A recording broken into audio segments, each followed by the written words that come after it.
sure my volume is turned up. Hey, YouTube. God bless you guys. So let's get talking about the real estate market today. I'm so excited. I cannot wait to do this video. I just need to shut some stuff down on my computer. If I get stuck or frozen, don't worry about it. I'll be back. Okay. So who am I? I'm Pastor Garlinda Price of Common Ground Ministry, but today I'm also the broker and owner of Fusion Properties LLC, from the capital to the coast, your realtor for life. So I also am known as the real estate maven. So excited to share with you what is going on. I think it's so important that we know where we are, right? It's the fourth quarter of the year. Is it a good time to purchase a property? Is it a good time to sell your property? There's so much buzz going on about, oh, the economy is horrible, right? But there exists an opportunity in every market. It just depends on who you are, what you're looking to do, where you're looking to go, where you're looking to buy, right? What all does it entail and what does that look like? So I've been a real estate broker for the last 14 years. I have been in business 34 years today.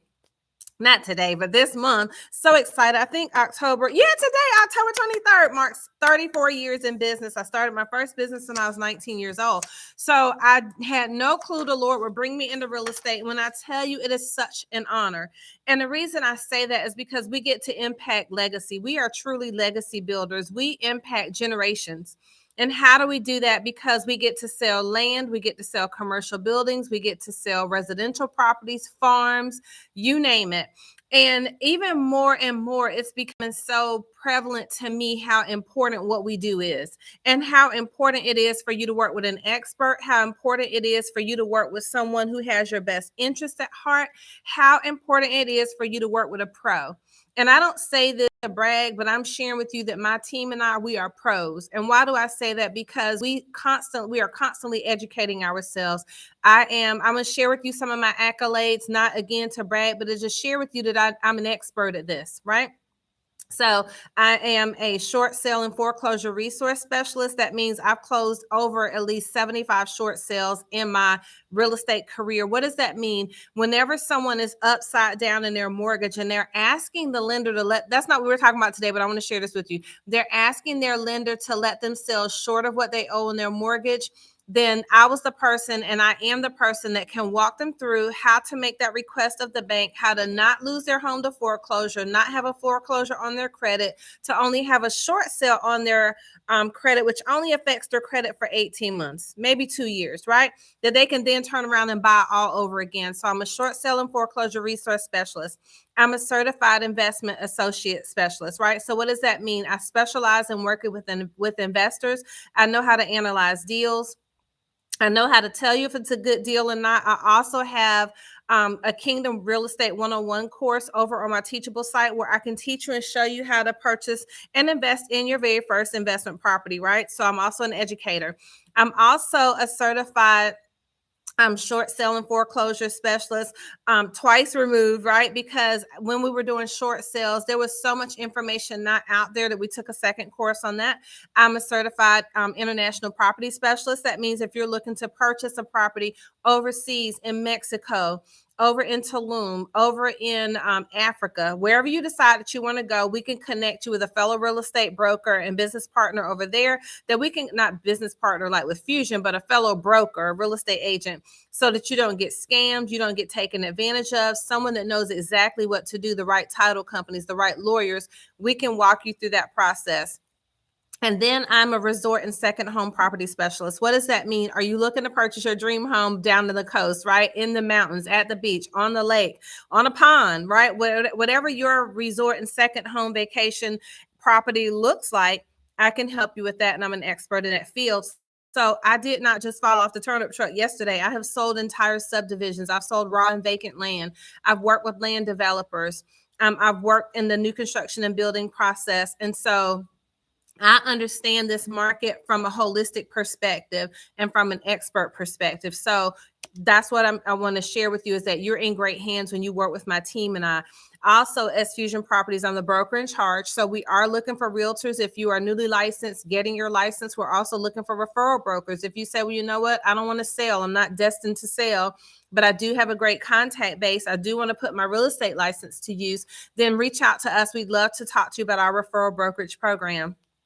And then we work from the capital to the coast. We want to be your realtor for life. So we work all of the Raleigh-Durham market, Orange County, Chatham, Pittsboro area, all the way up to Chapel Hill. We go all the way down to up to Rocky Mount, Wilson, Greenville, North Carolina, Edgecombe County, that whole market. We go all the way down along the coast, down to Onslow County,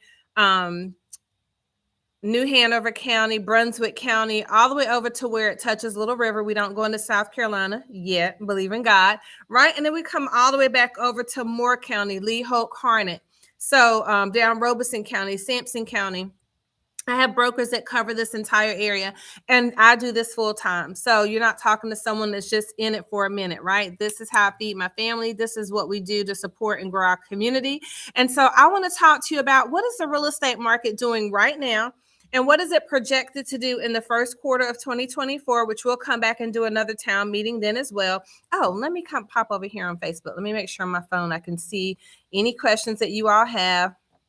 So excited and blessed again to be here with you all on today. Hey, Erica Harris.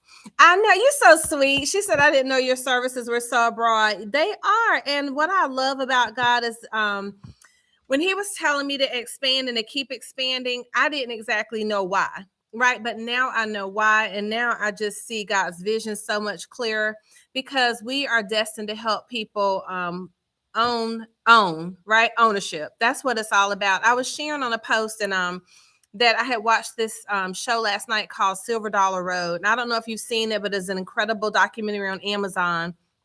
And it was about a family that had owned this product. This is not what I'm talking about today, but I just want to share with you how it's constantly being reinforced to me that God has really called us to this space.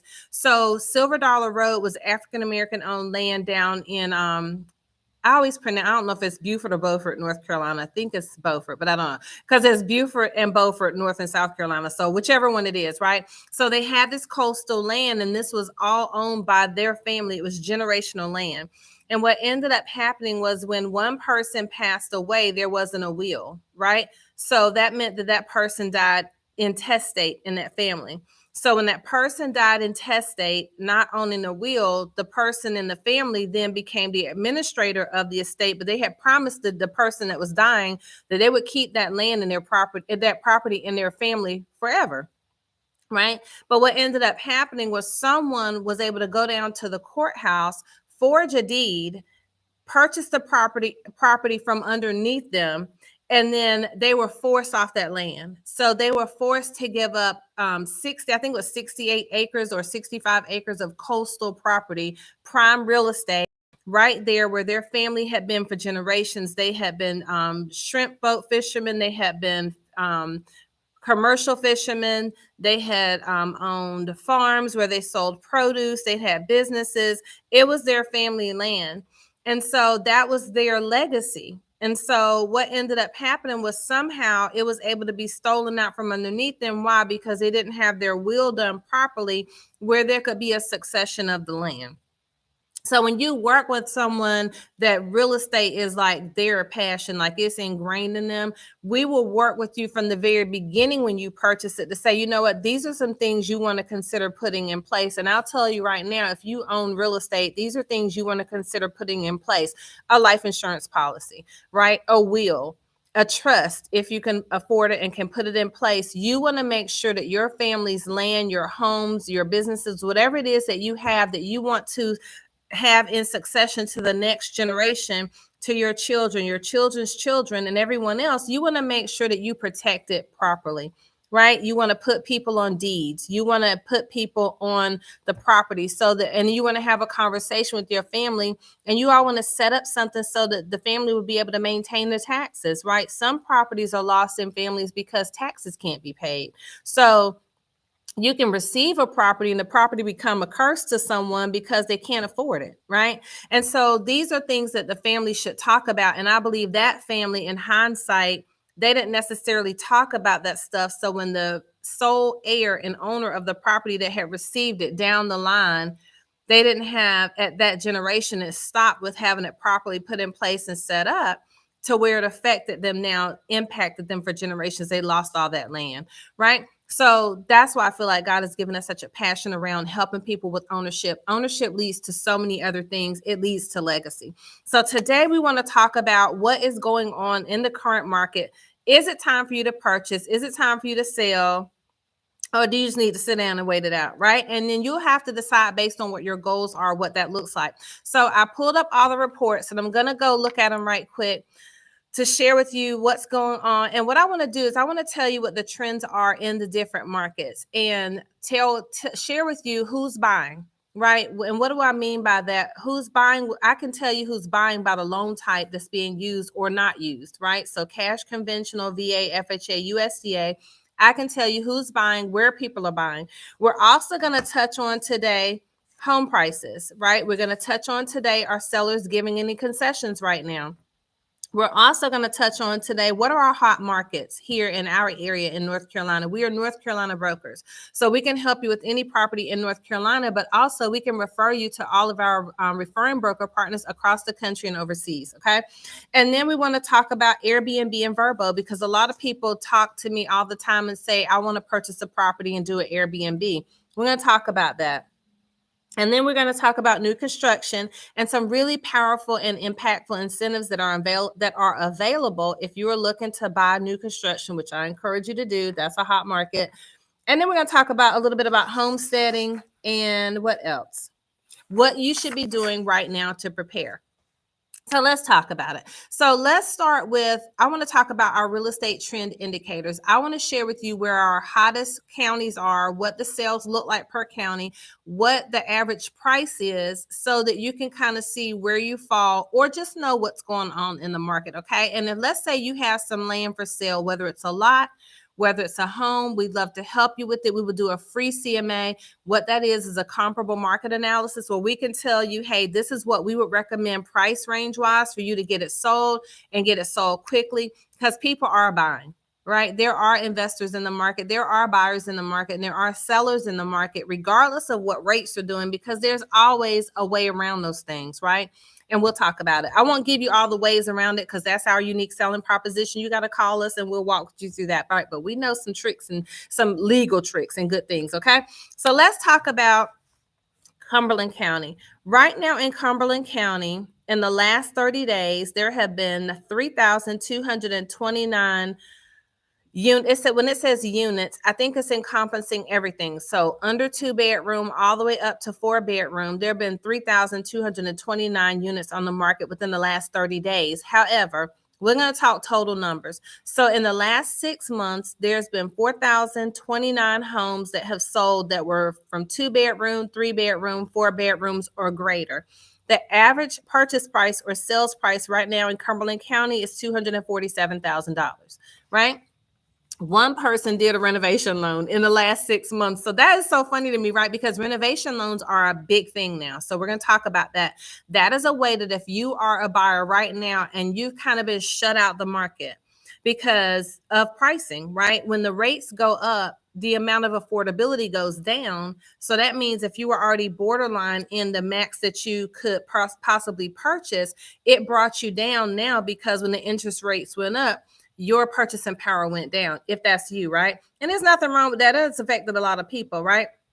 So when purchasing power goes down at the time, the renovation loans had kind of gone the way of the wind, right? So now all of a sudden, all these renovation loans are coming back with FHA, VA, USDA, and conventional. Now there's some caveats around what you can do with the renovation loan. But guess what? You can do cosmetic things with with a renovation loan. You can't do structural. You can't move walls. You can't knock walls down. You can't move piers, beams, truss, joists. You can't move any of that stuff, right? Trusses. But you can make cosmetic updates. So let's say that you were out there looking and everything you were looking at looked like it belonged to the Wicked Witch of the West, right? Or looked like it had not been updated since Jesus was a baby. And you were like, forget it. I'm just going to set the market out. A lot of buyers have chosen to do that. But now you can come back into the market potentially and use a renovation loan, right, in order to make the cosmetic updates that you want to make to the home and have a perfectly gorgeous home within the range that you could afford. And then there's all this down payment assistance money that's sitting out there, but people are like, well, I don't want to stay in the home 12 years. The average person used to stay in their home 7. Right now, the average person is staying in a home 11 years. A lot of people are homesteading. Again, we're going to talk about that. So a down payment assistance loan may be a great purchasing power for you to use. And you can make up to, I think as an individual, somewhere around $74,000, depending on family size, and maybe up to over $100,000+ depending on family size, combined income, and still qualify for down payment assistance at a minimum $8,000. So down payment assistance loan programs are not just for low to moderate income families, right? A lot of people think that. So we had 4,029 units, properties that sold in the last 6 months in Cumberland County. The average price was $247,000. And I'm just going to go through the financing type. One person used a renovation loan. There were 637 cash buyers. Those are normally our investors or people that, or corporate buyers, or people that are coming into the market from other states like California, New York, Nevada, and they have cash that they can use, or it could be a baby boomer that sold their property and they have cash to pay for the next property. Then we had 749 conventional loans. Which is pretty powerful, right? A lot of times investors use conventional loans, people that have really great credit and have money to put down, because it requires a 5% down payment, sometimes 3%. They have money to put down. They'll use a conventional loan because there's no PMI most of the time, right? So if they don't have private mortgage insurance, which is PMI, you can get a conventional loan that saves you on your monthly mortgage payment. And then we had 3 people do a 1031 exchange. We had 383 people use FHA, 3 people use the variable loan rate, and then 33 other, I don't know what that means because we don't know what other just says see remarks. 4 owner finance, that's pretty cool. 12 USDA and 1,930 VA loans. Shout out to my veterans. Thank you if you served and are still serving. We love and appreciate you. And then you have 6 that did a wraparound mortgage. So that's what was going on in Cumberland County. Let's head over to Hope County. So in Hope County, and I'm only going back 6 months because that's the most recent data. That's the most relevant data. Hope County, 800 total sales in the last 6 months. Average purchase price, $287,753. They had 51 cash sales, 82 conventional, 70 FHA, 14 other type loans. Let's say 6, 8 USDA, 1 short sale, 552 VA sales, 2 wraparound mortgages. Let's talk about Harnett County. 2,290 sales. Harnett County is like doing it right, but Harnett County is a very large county, so that encompasses Sanford. When I'm thinking of these top sales, Dunn, you'd be surprised, Dunn area, Dunn, North Carolina, and that whole area, Cameron, North Carolina, all the way up, I think Carthage might be in Harnett County. So Spout Springs, all that area up there that does really, really well. Okay, so 2,290 sales in the last 6 months, and their average price was $322,000, $184. So $322,184.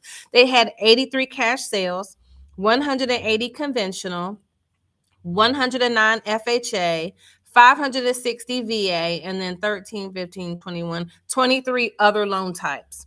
So that's a really great market. And I'm gonna tell you who's number one in all the counties that we I only pulled 6 of our counties. I mean, we probably have over 100 counties that we can access, but I only pull the 6 that we focus on and work within in this system, right? I told you all the other counties that we work in. Okay, so in Wake County alone, in the last 6 months, they're always number one. Then that's why they're probably ranked. I don't know if they're still ranked number 3, but before they were ranked on the top 3 places in the entire country to live. So I'm sure that's still the case. Such a great area. So in the last 6 months in Wake County alone, there's been 12,833 sales. The average price is $555,573. Now look at these numbers. That is so weird. I don't know where the purchases are, but 4 were cash, 8 were conventional, 6 were FHA, 1 was VA, and then 1 was an other. That is so odd for those numbers to be that high, but those few financing details, but I think that's because part of our system encompasses the data from Triangle MLS, but then there's a part of it that doesn't calculate in here. So those are not accurate numbers for cash, conventional, FHA, and VA, but I'm sure it is accurate for the number of units sold and the average sales price, because they would have to have more financing than that. That doesn't list out enough. So what about Robeson County? And most people will say, well, who wants to live in Lumberton? Who's moving to Robeson County? Robeson County last year was tracking as our number one real estate market. Robeson County is an incredible market for affordability. It's an incredible market for USDA territory. It is growing by leaps and bounds. They're getting their second Chick-fil-A. If you were on my live video a week or so ago, you saw that. I had a client that I was showing a property there probably 2 weeks ago when I was talking about that second Chick-fil-A. And this client was talking about having an Airbnb in Lumberton. I was like, why are you putting an Airbnb in Lumberton? Like, why are you thinking about that? Only because I'm not thinking that as a resort or second home property area. And she said, look at this. And she pulled up Airbnb and the number of Airbnb listings. And again, I want to just put a caveat in there. I'm not saying that because it's not a good area. I'm saying that because there's nothing there resort wise or second home property wise that I would think, well, why would someone go to Lumberton on vacation, right? Just like why would they come to Fayetteville on vacation, other than if their service member is here or their college student is here, right? But she pulled up Airbnb and there were 100 Airbnb listings just in the Lumberton area, right? So I was like, well, how cool is that? So Robeson County, 487 units sold, average sale price $209,000. Don't sleep on Robeson County. Don't sleep on Lumberton, Maxton, that whole area. You don't want to sleep Pembroke, right? That whole area. Fairmont, we just took a new listing over in Fairmont. So it is an area that has some prime real estate opportunities. So average sales price, $209,000. There were 129 cash sales. And so I think a huge part of that, if I had to determine, well, why, what was the impetus behind that?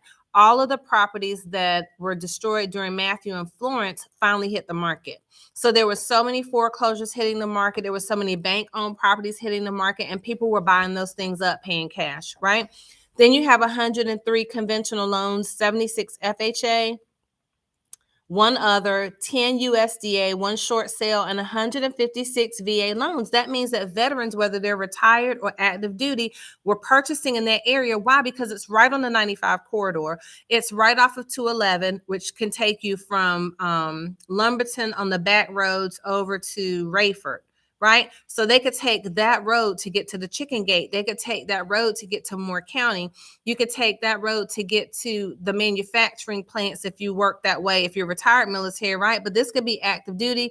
This could be retired military, but 156 loans just in Robeson County in the last 6 months. That's a big number. Okay. So then let's look at our last county. Then I'll tell you who came in number one. Our last county is Johnston County, right? So Johnston County is like that bedroom community to Wake County. A lot of people love it. I've heard that they have great schools. I've sold a lot of properties there, but my clients that I sold to were older. They didn't have kids, right? But I've heard that there's great schools in Johnston County, and a lot of people select it because at one point it was less expensive and still is less expensive than Wake County, even though it butts and touches it right there together. Okay. So in the last 6 months in Johnston County, there's been 3,483 total units sold. We're talking residential real estate, 2 bedrooms, 3 bedrooms, 4 bedrooms or greater. Okay. And the average purchase price or selling price in Johnston County is $375,508. They had 3 cash sales, 9 conventional sales, 4 FHA, 3 VA. But again, this number pulls from our Triangle MLS into what we call our Longleaf Pines multiple listing service. So not all their financial data in terms of the loan types or payment types people use pulled over, because that's not enough sales, right? But that just gives you an indicator of who's buying. I will tell you that in that area, a greater number of conventional and a greater number of FHA purchased in that market. So that is pretty cool. So do I want to close that out? Oh, so let's see who's number one based on that. So based on what are the hottest markets, Wake County came in at number one with over 14,000 homes sold in the last 6 months. Cumberland County came in at number 2. Shout out. We're the best over here. Just kidding. We're second best, obviously, right? But Cumberland County came in at 4,029 homes sold. Third is Johnson County, 3,483 properties sold. Harnett County, 2,290 homes sold. Holt County, 800 homes sold. Robeson County, 487 homes sold. So these are the sales for the last 6 months. So thank you for those that are joining today. I'm giving a market. Hey, Michelle Coley and hey, Michelle Unger, giving a market update on real estate and what's going on in the market. That was our local stuff, but now we're getting ready to talk all real estate in general, okay? So hopefully you'll go back to the beginning also and just find out about what our specialties are as a real estate firm. I'm the broker and owner of Fusion Properties, LLC. So excited. My team is continuing to expand and grow, and we work all the markets that you have access to here in North Carolina. We would love to help you. So let's talk about some things that we're seeing in terms of seller concessions. So it's a lot of it. It's a lot out there, but I just want to touch on some things that I think are key, that if you're a buyer in the market and you're saying, okay, where should I go? That's a big dump truck going by. What should I do right now? What are some concessions? Where can I get my best deal right now? And it's always going to be based on credit and affordability and ability to purchase, right? Because what does the lender look for? Your ability to repay the money. So one thing that I looked at is we have a builder that's in several of our markets. I won't name them because, hey, call us if you want to know who it is and we can work together, right? We don't put everything out there, right? But this particular builder builds in several areas: Jacksonville, Charlotte, Raleigh, Durham, Fayetteville, I think down in Wilmington area as well. They have a lot of subdivisions. And this is one of the concessions that they're offering. And I had heard of it before, but I didn't know what they meant by it. So it's a 2-1 buy down, right? So this particular builder is offering a 2-1 buy down. What does that look like? You're a queen too. Hey, boo. So a 2-1 buy down are seller concessions where the seller will put aside a subsidy for the first 2 years to reduce the buyer's payment. I was like, get out. That's gangster, right? So they will the builder will put aside a subsidy for the first 2 years to reduce the buyer's payment. And I want to give you an example. So let's say that your current interest rate that this builder is offering you, we're only talking new construction right now with a builder. I'm talking about the different incentives that are out here, right? Seller concessions.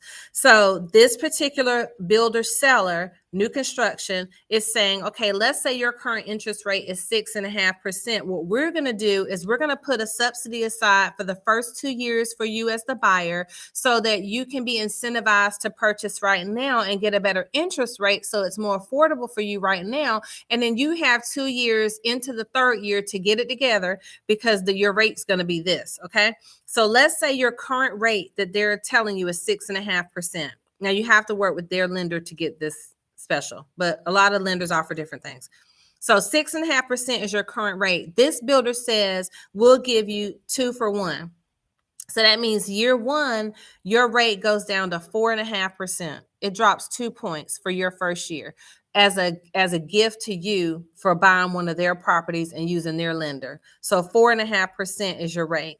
The second year, your rate is 5.5%. How cool is that? And then that third year, your rate adjusts up to 6.5%.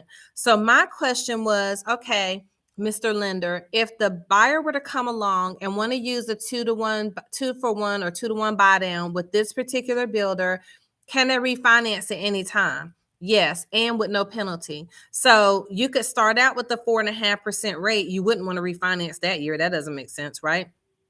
Then it goes up to year 2, 5.5%. You still probably don't want to refinance. But when it does hit 6.5%, if rates have gone back down, and let's say they're at 5%, you could refinance. And now here it is, for those 2 years, you got to take advantage of that incredible rate that builder was offering.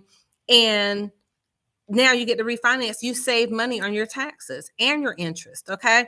And so then I said, okay, Mr. Lender, can this be added to any other concessions the seller is offering? Because with FHA and VA, you can only receive a certain number of concessions from the lender or from the seller before it's considered coercion. There's a different name for it, but before it's considered them trying to coerce you to purchase their property and to use their lender, right?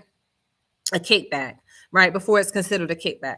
So you can even layer concessions onto this 2-for-1 buy down that this builder is offering. So this particular builder, we just closed a home with them last week. My client used this program, right? So they got a 4.9% fixed interest rate.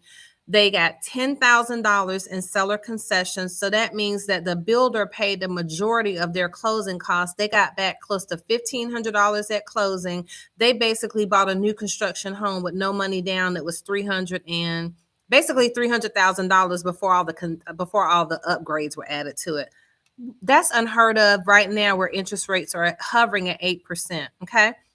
So we're talking about, if you're just joining us, what's going on in the real estate market right now, 2023, and what is it going to look like in 2024? Okay. So you can layer concessions with this particular builder and this new construction. The builder paid up to $10,000 in incentives, and they build in several areas, not just Fayetteville, right? They build in multiple counties. I'm sorry, my phone was ringing. Let me put it on Do Not Disturb. Sorry about that, y'all. Okay, so that, I just thought those were really great concessions. So what else have I been seeing in the real estate market as it relates to home prices? I've noticed that home prices over a certain amount, over $200,000, are staying on the market longer. I've noticed that sellers are starting to pay concessions. So during COVID, sellers were like, buy it, don't buy it, we don't care, somebody's gonna buy it. Offers are being bid up to the high heavens, right? 10,000 over, 20,000 over, 30,000 over, 50,000 over, $100,000 over asking. It was gangster and crazy, right? And so then it leveled off. And then there were no concessions being offered. That meant that, hey, you can buy the home if you want to, but we're not paying your closing costs. And now in the last 6 months, I don't want to say last 6 months, last 90 days, I've seen where sellers are saying, you can purchase our home. You don't have to, we're not asking anybody to pay over the asking price. We're not looking at all this due diligence money, because a lot of lawsuits sprung up around that, meaning that non-refundable deposit people wanted up front. We're still not making any repairs, and you need to pay your own agent, right? So I've had a situation in the last 90 days where my buyer paid my commissions. I don't think I've had that in 14 years where the buyer paid my commissions, right? Because it was traditionally the seller paid commissions. Well, now the sellers are like, why should we be responsible for paying for your agent? So as you're coming into the market, you need to be working with a brokerage and a firm that can tell you, hey, these are the things that I'm seeing. That doesn't make it etched in stone. Every sale is different. Every transaction is different. Every seller is different. Every buyer is different. I want to throw that out there. I'm only telling you what Garlinda's experience has been and what I've seen. Okay. So we are starting now to see where sellers are like, hey, come by me, right? My house been sitting here for a minute and it's vacant, and I've moved on, and now I'm making a mortgage payment somewhere else. I'll give you $5,000 to take this ugly wallpaper off the wall. I'll give you $10,000 to go remodel. I want to sell it as is. I want to walk away. I don't want to do anything. So I'm starting to see homes sitting on the market longer. I'm starting to see prices come down incrementally, $5,000 and $10,000. And I'm starting to see sellers offer concessions that you can use for closing costs, or you can use for renovations. You can use for repairs. You can use it for whatever you want. Don't ask me to fix anything. It's not fixing anything, but here's some money, right? Just buy the house and go away, right? That's basically what that's saying. Not in a rude way, but so that's what we're starting to see. We're also starting to see some sellers make some repairs. And so when I looked on the internet and to see just what's going on in the housing market, it said it's not a buyer or a seller market. What does that mean? It's win-win for nobody. The interest rates are high. Home prices, home values and prices are still high, right? You still have fewer buyers. You still have about the same amount of sellers because not a lot of inventory on the market. And so you're like, well, what's the point? Well, the point is, it's never a bad time to purchase the home. The point is, when buyers stop being skittish and sellers stop being greedy, it's all going to come back in balance. And I don't want to say that they're being greedy. I take that back.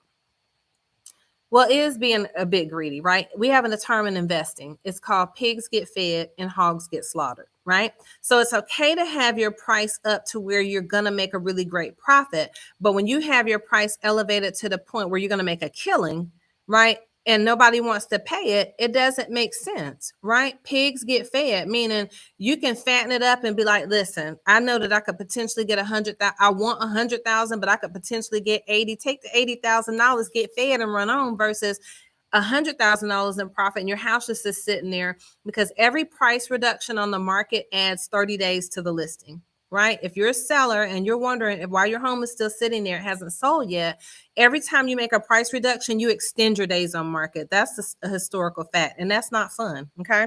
But a good agent's going to tell you that. So that's what's going on with the incentives that we're seeing in the marketplace. Go buy you a home, right? These sellers are starting to make, there's starting to be negotiation on price, right? Sellers are starting to feel motivated and feel some motivation around their homes just not sitting there. And what it means is sometimes people couldn't sell during the height of the market. They had to wait. Some people waited thinking it would get better, and now they're in this place where they missed that window of opportunity, but they still have a great chance to make good money. Okay. So if you're a buyer, now is a good time. I'm going to tell you what you need to be doing to get ready for 2024 if you're not ready right now, or the end of 2023 to be in by Christmas. If you want to be at home by Christmas, you got to go into contract by November 1. I'm just saying it's 30 days to get there. Okay. At the latest, November 15th. Okay. So let's talk about what's going on with the Airbnb and the vacation rental market. I'm glad you asked, right? So a lot of times we'll see these trends and a lot of people get to hop on fast and hop in fast and take advantage of the trends, which is awesome, right? So I was listening to the trends with Airbnb and the vacation rental market, what they call the short-term rental market, right? I don't even want to consider that short term, but let's just call it a short term rental market. I saw where Hyatt and Hilton and some of the major hotel chains are now hopping onto the Airbnb and Vrbo trend. Why? Because they were getting slaughtered, right? Because I don't stay in hotels anymore. I think I stayed in a hotel on the vacations we've been in this year. I stayed in a hotel in Savannah because it was just so cute, but it was tiny. I felt like I was in a tin can. And then we stayed in a hotel in Old Town Alexandria because we couldn't find a Vrbo. But we always stay in a vacation rental, right? And I vow to not ever go back to a hotel if I don't have to, right? Because you just get to spread out and you're spending the same amount of money. So when the hotel industry and the tourism industry saw that they were getting slaughtered in the Airbnb and Vrbo market, now guess what they're doing? They're starting to buy up properties. So now we already had investors buying up all the affordable housing. We already had foreigners coming in and buying up, foreign investors coming in, buying up all the properties. Then we had all the corporations coming in, and nothing against foreigners or anybody else buying properties. I don't mean that in a slight way. I'm just saying that's who affordable housing, that's who you're competing with, depending on the price range you're in. Then you have all the corporate buyers coming in and buying up properties, and now you have the hotels, right? So you have this tightening market for buyers.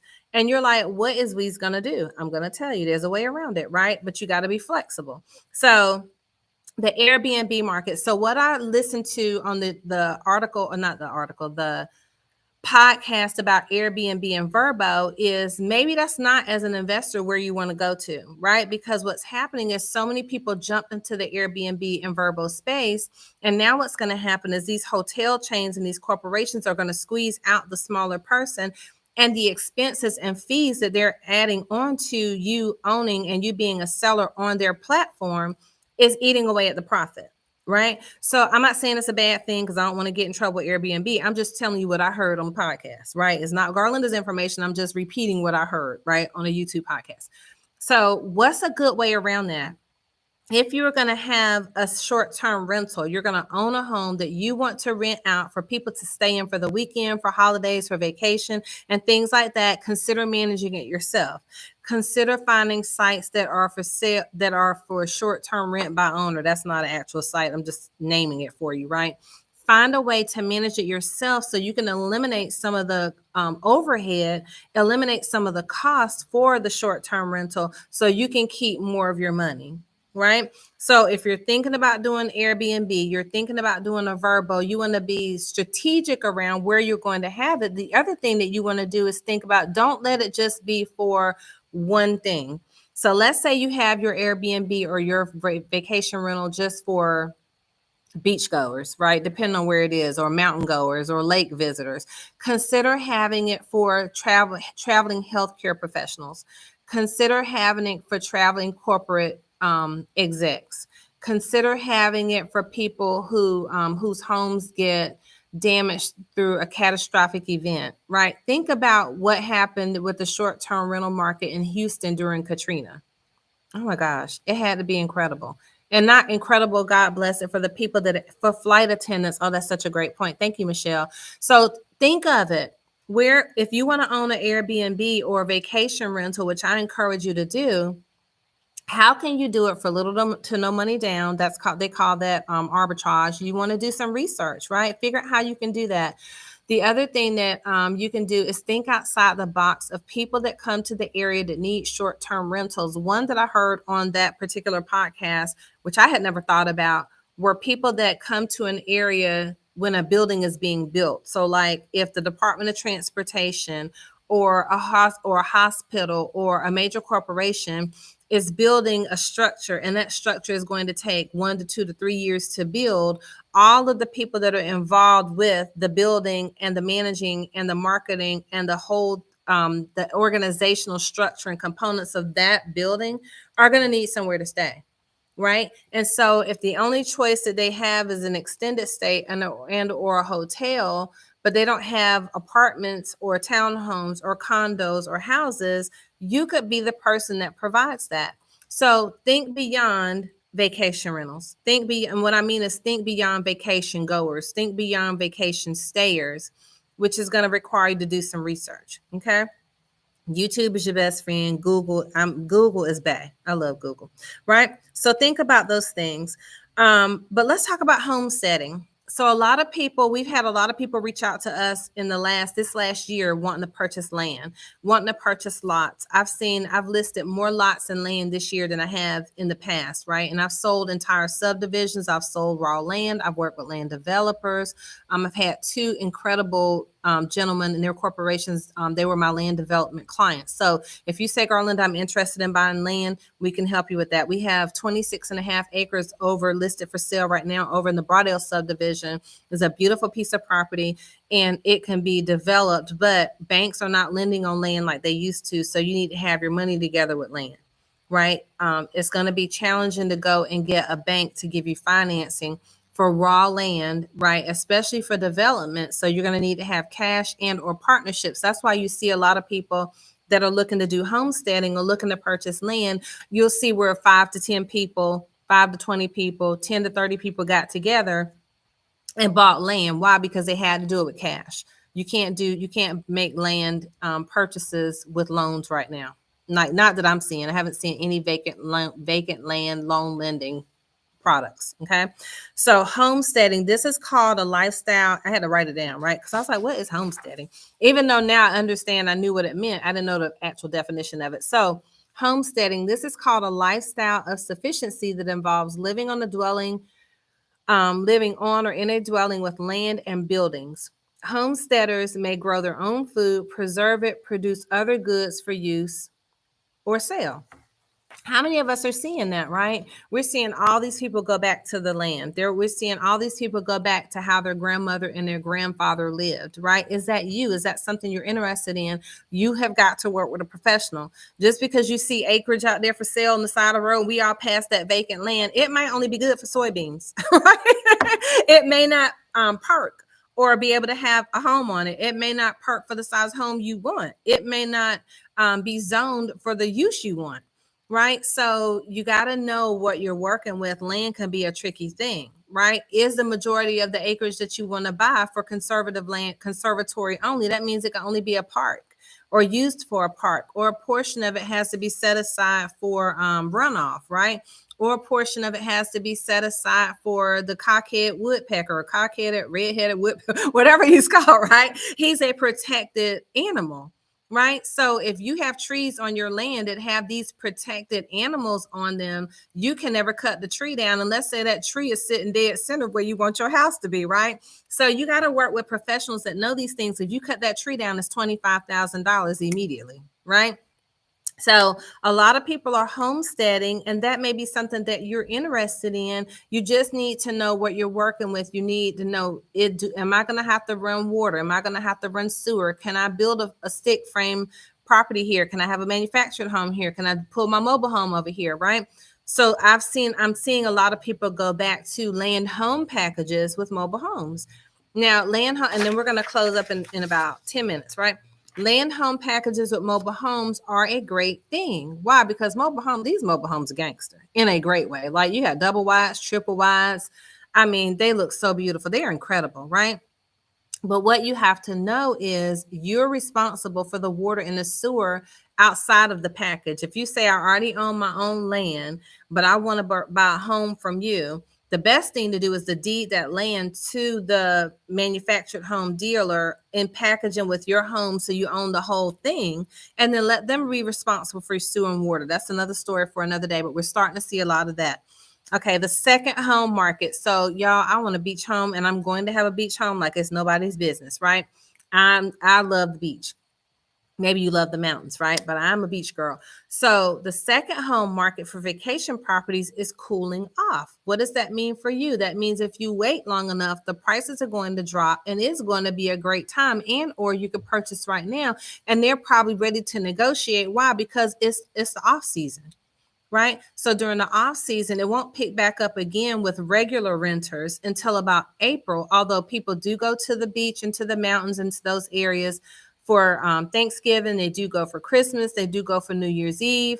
But then there's going to be a cooling off period from January to April. So that might be the time now, if you're looking at a second home or vacation home, to say, you know what, now's the time for us to check it out and see what's going on, because I truly believe that in 2024, just Garlinda's personal opinion based on what trends look like, the market is going to come down, right? Home prices are going to stay where they are. Home prices are probably not going to come down too much, but there's negotiation available. There's a softening of the market, right? I believe the interest rates are going to come down. Right now, they're sitting about 8%. 8 to 10%. Ooh, gosh knows, right? Sitting at 8 to 10%. But I just talked to you about a way around that. I'm gonna tell you two more things, okay? So the second home market is cooling off. That presents an incredible opportunity for you. If you say, I want to go get a vacation condo, a vacation townhome, a vacation single family home, now is the time to do that because you may have some negotiating power there that didn't exist before. Okay. Investment down payment. What do you need if you want to purchase an investment property for Airbnb, a Verbo, and you're like, I want to flip? Now's not the time to be flipping properties. Now it's time to buy and hold. It's not time to flip. It's too expensive to flip. Okay. So if you're looking to purchase an investment property, this is not flipping season. This is buy and hold season. That means you're going to put a tenant in there, let that tenant make your mortgage payment. When interest rates come down and you can refinance, you can pull the money out and or flip it for sale. But right now you try to flip a property, you can get your financial feelings hurt, right? There's not time to do that. But you can purchase an investment property 25% down, put a tenant in it, and let the tenant pay the rent. Okay. A second home down payment is only a 10% down payment. Okay. So you can go find your second home that you're interested in living in that you want to use, and it has to be vacation. A second home, it can't be used as a rental, and or you're not telling the lender, hey, I plan on renting this thing out. Then they're going to consider that an investment property and you'll have to put down 25%. But if you're purchasing a second home for you and your family to use and for you all to get together and just, Shangri-La around, right? It's only 10% down. And the rates for investment properties and second property homes is between 8% to 10%. Okay. And then what should you be doing right now? While you're saying, okay, Garlinda, I may not be in a position right now to purchase my second home. I may not be in a position right now to purchase my first home, right? I may not be in a position right now to purchase my investment property. Get in position. It's okay, right? So now's the time that you need to be fixing and working on your credit. Don't try to do it yourself, right? Most people don't have the time. Most people don't want to pay to get it done. Mortgage lenders have credit programs. They can connect. Now, you are going to have to make some small investment, but most mortgage lenders have a credit repair person, a credit repair software that they can plug you into, and they can tell you specifically, if you do this, this, and this, you'll own a home by this, right? If you do this, this, and this, you can own a home by this time. Pay down your consumer debt, right? That's easier said than done, but Marvin and I, when I tell you, we were You said, what about larger investors like American Homes for Rent as a single family borrower? Are we still in competition with corporate investors, or is that slowing down for them? Okay, I'll tell you that in a second. So Marvin and I, when we were drowning in consumer debt, meaning we had credit cards up to the yin yang, and we had not used the credit cards for purchases like shoes and pocketbooks and stuff like that. We had an investment property that we were purchasing to flip, and the seller walked away on the day of closing, and we had to do cash advances to pay all the people that had worked on that property, to pay the hard money lender, to make all of them whole so they didn't try to sue us, and we ended up with $65,000 in debt. So then, and we didn't get that house, right? Did we end up with that house? No, because the seller didn't sell it. It was months. It was a mess, right? So we went to, I can't think of the name of the place, but I'll try to remember. I'll ask Marvin what it is. But we just consolidated the debt. It took us 5 years to pay it off, right? And I thought this is going to take till Jesus comes back. 5 years went by so fast, right? But you got to find a plan to get out of consumer debt and to pay it down, because it was suffocating us, okay? So pay down your consumer debt. Purchase with a co-borrower. Let me answer Michelle's question first. I'm gonna write myself a note. Okay, so corporate buyers. That's a good question. I haven't researched to see if corporations are still purchasing properties, but I would say that Hilton, Hyatt, larger investor organizations are still purchasing properties because they're in the rental space. So I'll give you an example here in our area. I think it was called Campbell Terrace or Groveview Terrace. So Groveview Terrace was a housing project that they tore down, and then they built it back up to build market rate properties. And yes, Blackstone is still in business and they're still buying up properties. Yes. So we're still competing with Blackstone, because that was on the Airbnb and short-term rental video that I was listening to. They're still buying up stuff, and they're moving into the short-term rental space. But they tore it down, leveled it to the ground. They built market rate apartments, but also included the potential for subsidized properties within that redevelopment. And now it's being managed by a property management corporation, and they own all those rentals. So a lot of those people were not even able to move back into the subsidized property, right? So a lot of metropolitan areas and a lot of cities and a lot of towns are actually getting rid of subsidized housing so they can make it look better. And then when they build it back up and it looks better, it also has market rate rent along with subsidized rent, along with rules to live there that a lot of the people that were living there before it was torn down don't necessarily qualify for anymore. And so now that's where you end up with a portion of the homeless population. Okay. So yes, Blackstone's still in business. And now what else can you do to prepare right now for home purchasing, whether it's your investment property, whether it is, I'll write myself a note. Whether it's your investment property, whether it's your personal home, whether it's your second home or vacation property, purchase with a co-borrower. Okay. So you don't have to be married to buy a property together, right? You can buy a property with your mom, your sister, your fiance, your boyfriend, but only if that person's credit is strong, right? So maybe you have the money and good credit, but maybe they have even more money and good credit or decent credit, at least a 620 or higher. But in order to use down payment assistance, I think you need at least a 640 or a 660, right? So if you know that, hey, I want to access the city's funds, the state funds, the county funds, then you need at least a 640 or higher. It's either 640 or 660, right? And the reason being is because they keep those loans themselves. They manage their own portfolio. So therefore, they want to know they have a good product on the book. So purchase with a co-borrower. So if you know someone else that has strong credit, you have strong credit, but by yourself, you only qualify for a small amount and you need a larger home, go qualify with your significant other, as long as you all are in a great relationship, right? If you're not, don't do it, right? Don't do it. Use the funds that are available. That's the down payment assistance monies. Be open to the outskirts of town. That's something else that you can do. So we just talked about Robeson County. We talked about Hope County, Sampson County, the edges of Lee County, the edges, whatever your area is. So like Michelle told me she's in Charlotte. I wouldn't look at what's that outside area? You have to tell me. I can't remember. But the outskirts of town, is it not Mooresville? You can tell me, right? But you may have to go further out. You may have to go to Union County, right? So think about what counties are around you that have larger homes, larger square footage for the price that you're pre-approved for, your negotiating power, and consider a commute, right? So in Lumberton, the home that I was showing to my client, that home was over 2,000 square feet. I want to say it was 22 to 2,400 square feet. It was a gorgeous mid-century modern home, had semi-been renovated.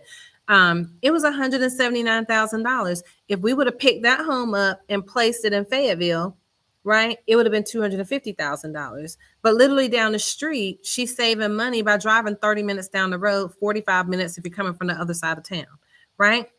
So most people will say, well, I don't want to drive, but do you want a home, right? You may have to consider the outskirts, Parkton, St. Paul's, right? They're right on the edge of town, right? For us here in Fayetteville. So think about what's on the outskirts of town, and you may have to go further out to get what it is you're looking for, but you'll be a homeowner. And then what happens when you say, you know what, the market's improved, I have equity in this home. Now you can potentially rent that home out, go buy the home you want to buy now that the rates and everything's adjusted back down. And it's a temporary thing. But now keep in mind, if you use down payment assistance, you have to stay there 12 years or you got to pay the money back. You pay it back from the proceeds of your sale. Renovation. We talked about renovation loans. You have FHA 203K renovation. You have USDA renovation loan. You have a conventional renovation loan. You have a VA renovation loan. Therefore cosmetic renovations only, cannot be used at all for structural, meaning you can't tear down walls, can't move walls, can't add anything, can't add a room, right? But you can use it to renovate and make it your own. And you can then buy a home that's not cute, that, like I said a second ago, looked like the Wicked Witch of the West lived in it. But now you can turn it into your dream and your vision because you're using the renovation money to do it. Okay. So there's stipulations around that. And we do work with a renovation loan expert. Lastly, educate yourself. So this is my cheap and shameless plug that I do have a Kingdom Real Estate 101 investing course that you can purchase and take. And I take you from the very beginning. If you've never owned investment property, or you've only owned a few, and I'm still adding to the course, but it isn't, I'm finished with what I want in there. I'm just adding specialty stuff as I think of, I think they would love to know this, or I think they'd love to know that. It's $497. You can make 10 payments. I think I have it set up like that. If not, message me if you don't see it on there. But it will teach you how to find, fund, locate, and buy your first investment property. Okay. So the link for that should be in the description box above this video. And I'll send you the link too. So I'll also send it to you if you want it. And I'll also put it in the comments section. Okay. And that's all I want to share today. I feel like I have talked a lot today, but that's where we are for the 2023 real estate market. That's where we're going for 2024. You can be a homeowner. You can be a real estate investor, right? You can do these things. It's not impossible, but we have to find creative ways to do it, right? So in that real estate investing course, I also touch on creative financing, right? Wholesaling, buying a property via wholesale, buying a property subject to tax foreclosure sales. Now, I don't go into all the nitty gritty because it's a beginning course, but I tell you, I touch on it enough for you to have the basic information of how it works. And then you layer the information from there. Okay. So again, guys, I'm Garlinda Price. I'm the CEO of Fusion Properties LLC, from the capital to the coast, your realtor for life. I'm a North Carolina real estate broker. I have a team of brokers around the state. We can help you wherever you are. And it's an honor to serve you. If you're looking to get your real estate license or you are already licensed and looking for a firm where you can learn and grow, we will show you how to make your first 6 figures in real estate. You just got to be coachable, right? It's not an easy field. It's not an easy market. It's not get rich quick, but you can get wealthy really in a reasonable amount of time, and you can make really great money. You just got to be coachable, and you got to grind it out and do the work. Okay. So God bless you guys. I'll talk to you soon. Thanks for being with me. Bye, YouTube. Thank you for being with me today. God bless you. Talk to you soon.